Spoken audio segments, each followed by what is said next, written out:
Hello friends, I am a maths faculty from QLS Academy. We were studying the topic real numbers in our last session, in which we learned about Euclid's division lemma and the fundamental theorem of arithmetic. So let us learn some more interesting stuff related to real numbers. I hope you will have fun learning. So we saw what are irrational numbers. A number is called irrational if it cannot be written in the form p upon q, where p and q are integers and q है is not equal to 0. These include non-recurring numbers, non-terminating decimal numbers. For example, pi, root 2, root 5, root 7, etc. So, both rational and irrational numbers together form real number, which are denoted by capital R. Let us learn some more about irrational numbers. We will prove that root 2, root 3, root 5 and in general root p is irrational, where p is a prime number. Before we prove that root 2 is irrational, we need a theorem which is based on the fundamental theorem of arithmetic. Let p be a prime number. If p divides a square, then p divides a, where a is a positive integer.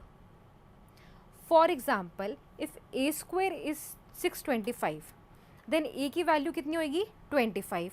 Now the prime number 5 is a factor of a square equal to 625 and is also a factor of a equal to 25. अब ये proof कैसे करना है that a given number is irrational, ये हम समझेंगे बहुत easily एक एग्जाम्पल की हेल्प से. We will try to prove that root 2 is irrational. Assume that root 2 is rational. We will use the contradiction method to prove. Root 2 is equal to a upon b. Then we divide by the common factor to get that root 2 is equal to a upon b. a upon b को हम कैसे लिख सकते हैं? a into c upon b into c. अब c जो है ऊपर और नीचे कॉमन है, so it will get cancelled. Where a and b are co-prime, meaning that only positive integer that divides both of them is 1. For example, 35 and 39 are co-prime numbers. As 35 को हम कैसे लिख सकते हैं? 7 into 5 into 1 and 39 को कैसे लिख सकते हैं? 13 into 3 into 1. So only 1 is the common factor here.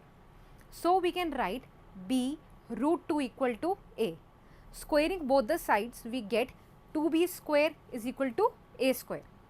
So we see that 2 divides a square. So according to the theorem we learned, if 2 divides a square, then 2 divides a as well. So we can write a equal to 2c for some integer c. Squaring both the sides, we get that a square is equal to 2c का whole square. As we have 2b square is equal to a square, so replacing a square with 2b square in the previous step, we get that 2b square is equal to 4c square, that is b square is equal to 2c square. This means that 2 divides b square and so it's b, again using that theorem. Therefore, we see that a and b have at least 2 as a common factor. But this contradicts the fact that a and b have no common factors other than 1. This contradiction has arisen because of our incorrect assumption that root 2 is rational. So we conclude that root 2 is irrational. Now we have learnt in previous classes that the sum or difference of a rational and irrational number is irrational. The product and the quotient of a non-zero rational and a rational number is also irrational. So we can prove this as well. For example, we can show that 5 minus root 3 is irrational. So we will assume that 5 minus root 3 is rational and equate it with a upon b. 5 minus root 3 कैसे और लिखेंगे हम? a upon b. अब हम a minus B को LHS की तरफ ले जाएंगे, तो हम इसको देखेंगे 5 minus a upon b is equal to root 3. LHS जो साइड है हमारी वो हो गई rational, but we know that RHS root 3 is irrational. Hence, a contradiction that 5 minus root 3 is rational is wrong. Now, we know that rational numbers have either a terminating decimal expansion or a non-terminating repeating decimal expansion. Now, we are going to consider a rational number, say p upon q, where q is not equal to 0, and explore exactly when the decimal expansion of p upon q is terminating and when it is non-terminating, repeating or recurring. 0.375 को हम कैसे लिख सकते हैं? 375 upon 1000 या फिर 375 upon 10 की power 3 या फिर 3 अपॉन 2 का क्यूब. 0.0875 को हम कैसे लिख सकते हैं? 875 अपॉन 10 की पावर 4 या फिर 7 upon 5 into 24.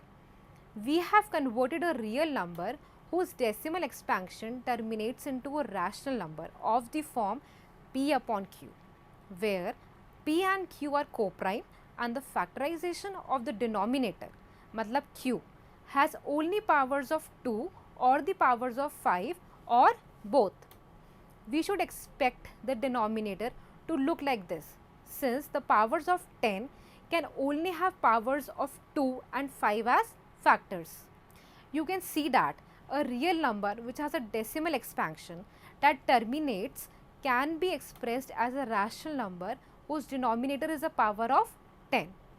Also, the only prime factors of 10 are 2 and 5. So, cancelling out the common factors between the numerator and the denominator, we find that this real number is a rational number and it is of the form p upon q, where the prime factorization of q is of the form 2 raised to the power n, 5 raised to the power m, and n and m are some non-negative integers. So, अगर हम एक statement के form में या theorem के form में formally समझे तो what I mean is that x be a rational number whose decimal expansion terminates, then x को हम कैसे एक्सप्रेस कर सकते हैं in the form p upon q, where both p and q are co-prime and the factorization of q is of the form 2 की power n, 5 की power m, where m are non-negative integers. The converse of this theorem is also true. Let x is equal to p upon q such that the prime factorization of q is of the form 2 की power n into 5 की power m, where n and m are non-negative integers. Then x has a decimal expansion which terminates. Now let us move on to the rational numbers whose decimal expansion are non-terminating and recurring. For example, अगर हम divide करते हैं 1 को by 7, you will perform long division and you will get a recurring and non-terminating number as the quotient, like 0.142857 and so on, and the remainders are 3, 2, 6, 4, 5, 1, 3, 2, 6, 4, 5, 1 and so on. So, you can see that the denominator here, that is 7, is of the form 2 की power n, 5 की power m. So, this division will not have a terminating decimal expansion. Hence, 0 will not show up as a remainder ever. So, इसको भी अगर हम एक theorem के form में लिखते हैं तो x is equal to p upon q, which is a rational number, such that the prime factorization of q is not of the form 2 की power n, 5 की power m, where n and m are non-negative integers. Then x will have a decimal expansion which is non-terminating, repeating. So, we conclude that the decimal expansion of every rational number, either it is terminating or non-terminating. So, this is it for this session. So, I hope you had fun learning. For any queries or information, you may visit the link following the video. Thank you.